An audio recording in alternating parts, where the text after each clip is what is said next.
Então, turma, essa é a nossa segunda aula sobre interações intermoleculares e aqui nós vamos fazer exercícios. Nós vamos começar pelos exercícios de sala e no livro de vocês, eles começam na página de número 585. Iniciamos pela questão 1. Ela diz: o dióxido de carbono, ao ser resfriado a uma temperatura inferior a menos 78 graus Celsius, solidifica-se transformando-se em gelo seco. Exposto à temperatura ambiente, sobre a pressão atmosférica, o gelo seco sublima. Essa mudança de estado envolve rompimento de... Bom, então ele está falando do dióxido de carbono. Vamos lembrar aqui como é que é a molécula do dióxido de carbono, CO2. Ela é uma molécula que tem geometria linear e pelo fato dos vetores da molécula se anularem, trata-se de uma molécula apolar. Nós vimos que o único tipo de interação que ocorre entre moléculas apolares são as interações do tipo dipolo induzido e que possui outros sinônimos, certo? Então, quando o gelo seco está congelando, significa o quê? Que as moléculas vão estar fracamente atraídas umas pelas outras por meio de interações do tipo dipolo induzido. E essas moléculas possuem natureza, possuem geometria linear. Você pode olhar as outras alternativas, elas falam em outros tipos de interações intermoleculares que não são pertinentes, ok? Logo, o gabarito dessa questão é a letra A. Próxima questão, número 2. Diversos mecanismos importantes para a manutenção da vida na Terra estão relacionados com interações químicas. A interação química envolvida tanto no pareamento correto das bases nitrogenadas no DNA, quanto no controle de variações extremas de temperatura na água, é uma ligação do tipo. Então vamos lembrar aqui como é que as bases nitrogenadas da fita do DNA se pareiam e como é que moléculas de água interagem entre si.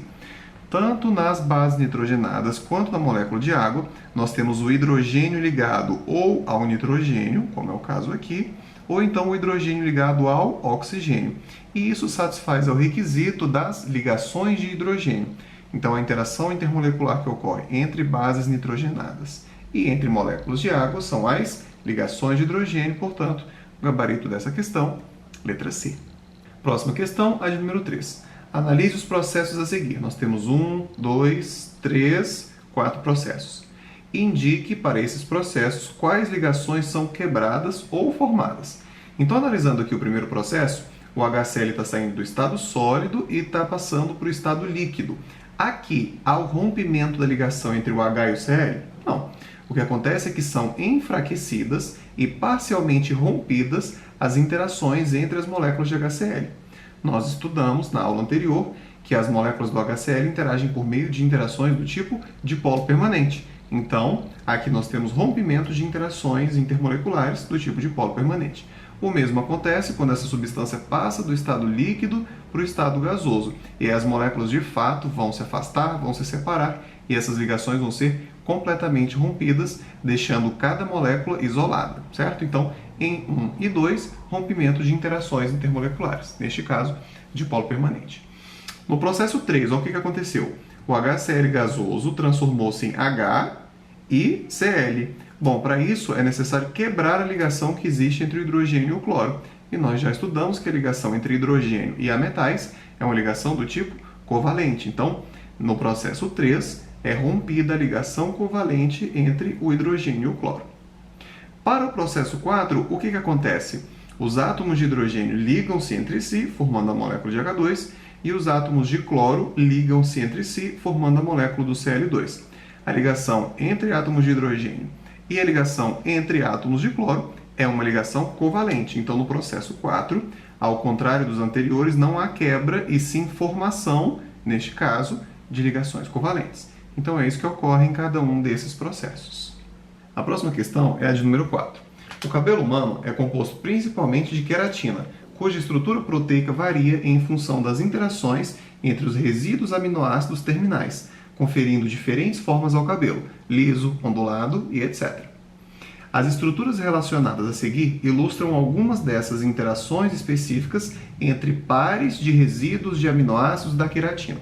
Então, o que a questão está dizendo é o seguinte: essa parte aqui corresponde a um pedaço de um fio de cabelo e essa parte aqui corresponde a outra parte do mesmo fio de cabelo e elas vão se ligar ou interagir aqui, aqui e aqui. E ele quer saber que tipo de ligação ou que tipo de interação ocorre em cada caso, certo?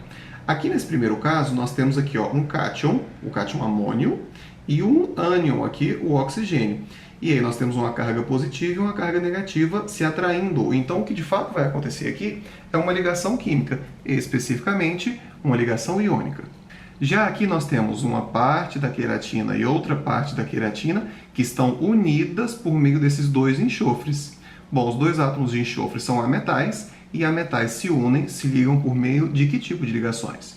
Por meio de ligações covalentes. E esses dois enxofres unindo essas duas partes aqui são chamados de uma ponte de sulfeto, de dois enxofres de sulfeto.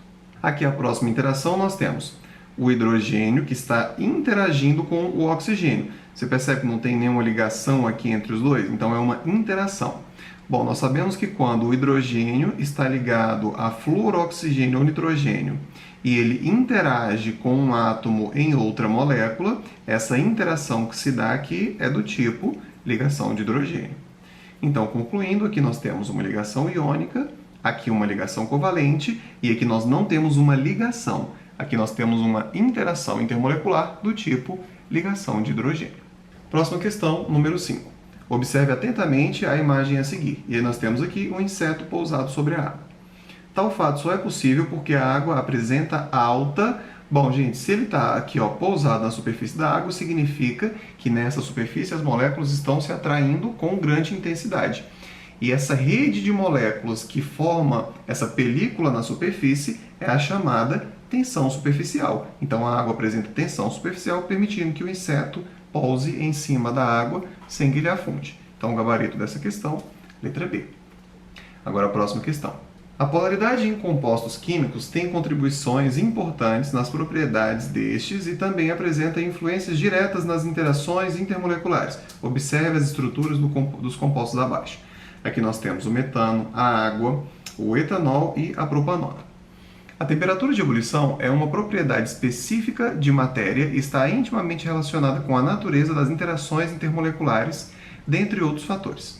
Diante do exposto, assinale a alternativa que relaciona corretamente a temperatura de ebulição em ordem crescente das substâncias apresentadas. Bom, a lógica é a seguinte: a substância que tiver interações intermoleculares mais fortes terá a temperatura de ebulição mais elevada. Então nós temos que identificar quais interações intermoleculares cada uma dessas substâncias faz e listar então em ordem crescente de força, certo? Então vamos analisar aqui a primeira substância, o metano. Na nossa aula de polaridade, nós vimos que o metano é apolar. Se ele é apolar, o tipo de interação que ele faz é de polo induzido. Bom, seguindo aqui, vamos olhar para a propanona. A propanona possui aqui uma carbonila, uma ligação dupla com o oxigênio, e isso aqui confere polaridade à molécula. A interação que vai ocorrer aqui com a propanona vai ser a interação do tipo de polo permanente. Ela não pode fazer ligações de hidrogênio porque não tem H ligado a flúor, oxigênio ou nitrogênio. E ela não faz interações íon-dipolo porque ela não tem nenhum íon. Como ela não é uma molécula simplesmente apolar, a interação não pode ser de polo induzido. Só resta então interações de polo permanente. E agora, olhando simultaneamente o etanol e a água, nós percebemos que em ambos nós temos hidrogênio ligado a oxigênio. Só que na água nós temos dois hidrogênios ligados ao oxigênio. Ambas as moléculas podem fazer as interações do tipo ligação de hidrogênio, só que a água faz mais ligações de hidrogênio. Então, começando aqui pela substância que tem as interações mais fracas, o metano, que faz interações de polo induzido, deve possuir temperatura de ebulição menor, ok? Então, o metano é o primeiro.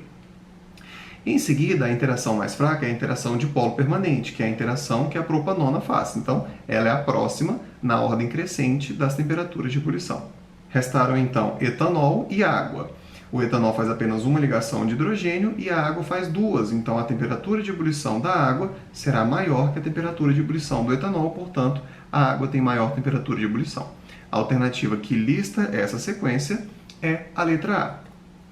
Pessoal, com isso, então, a gente termina o estudo das interações intermoleculares. Eu peço que você faça os exercícios que estão descritos na orientação dessa semana e bons estudos a todos vocês.